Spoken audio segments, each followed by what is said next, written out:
Have you ever thought about how you get emails or any other information from any corner of the world within a blink of an eye? This has been made possible by a network of cables, which are laid under the ground and below the ocean. The cables, which carry most of the world's data, are optical fiber cables. They are also used in medical equipment. Let's learn how optical fiber cables work and how they have revolutionized the world around us. Optical fiber cable is made up of thousands of fiber strands, and a single fiber strand is as thin as a human hair. Optical fibers carry information in the form of light. Let's first learn some fundamental behaviors of light to understand the workings of optical fibers. The speed of light changes when it passes through a medium, and this change in speed is expressed by the refractive index. This variation in the speed of the light leads to another interesting phenomenon: refraction. To understand what it is, let us carry out an interesting experiment. In this experiment, light passes through a prism.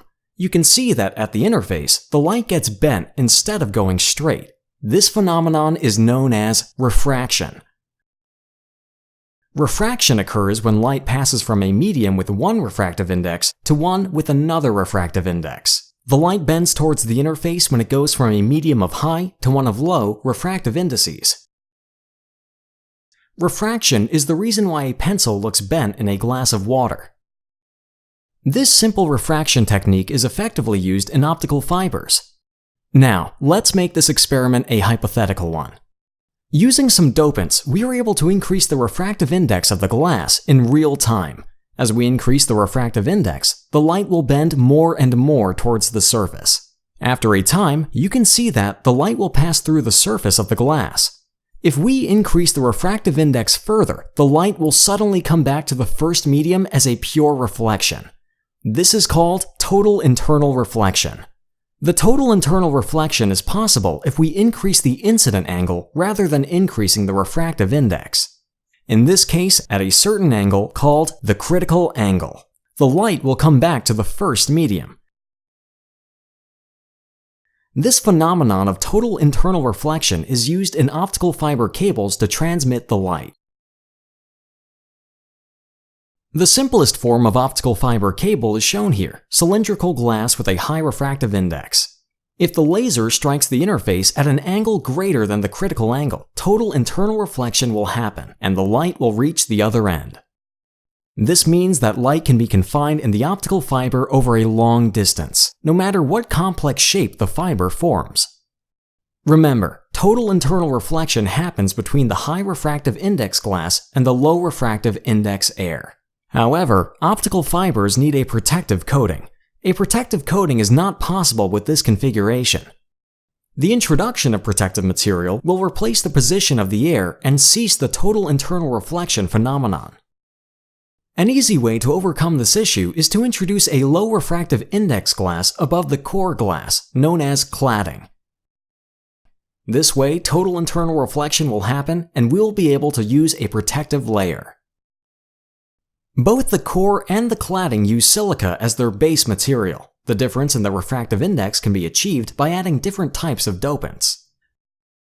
The optical fiber we have just constructed won't be able to carry signals for more than 100 kilometers. This is due to various losses that happen in the cable. This loss of signal strength is generally called attenuation. Absorption and scattering are the main reasons for signal attenuation. This is why you see amplifiers in cables after a certain distance. They boost the signal strength and allow signals to be transmitted over a long distance. The power required for the amplifier is drawn from nearby sources. Now, back to the main topic. How does the optical fiber transmit information such as phone calls or internet signals? Any information can be represented in the form of zeros and ones. Assume you want to send a hello text message through your mobile. First, this word will be converted into an equivalent binary code as a sequence of zeros and ones. After the conversion, your mobile phone will transmit these zeros and ones in the form of electromagnetic waves. One is transmitted as a high frequency and 0 as low frequency wave. Your local cell tower picks up these electromagnetic waves. At the tower, if the electromagnetic wave is of high frequency, a light pulse is generated. Otherwise, no pulse is generated. Now, these light pulses can easily be transmitted through optical fiber cables. The light pulses which carry the information have to travel through a complicated network of cables to reach their destination. For this purpose, the entire globe is covered with optical fiber cables. These cables are laid under the ground and below the ocean. It is mainly the mobile service providers that maintain these underground cables. AT&T, Orange, and Verizon are some of the few global players who own and maintain the submarine cable network. A detailed cross-section view of an undersea cable is shown here. You can see that only a small portion of the cable is used for holding the optical fiber. The remaining area of the cable is a mechanical structure for protection and strength. Now, the question is, where does the amplifier get power from under these deep oceans? Well, for this, a thin copper shell is used inside the cable, which carries electric power along the cable so that the amplifiers can be powered. This whole discussion simply means that if optical fiber cables do not reach a part of the globe, that part will be isolated from the internet or mobile communications. If we compare optical fiber cable to traditional copper cable, the optical fiber cable is superior in almost every way. Fiber optic cables provide larger bandwidth and transmit data at much higher speeds than copper cables. This is because the speed of light is always greater than the speed of electrons.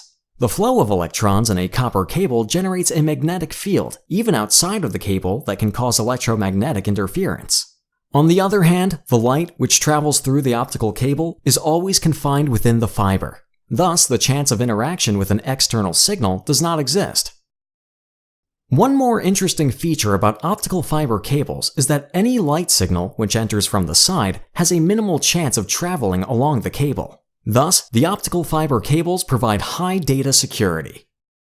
You might be amazed to know that optical fiber was first used in endoscopy, even before it was used in the telecommunications field. In telecommunications, digital pulses are transferred through the optical fiber cable. However, in endoscopic cables, visual signals, which are in the analog form, are transmitted to the other end. We request your support at patreon.com to help us continue our education services, and thank you for watching the video.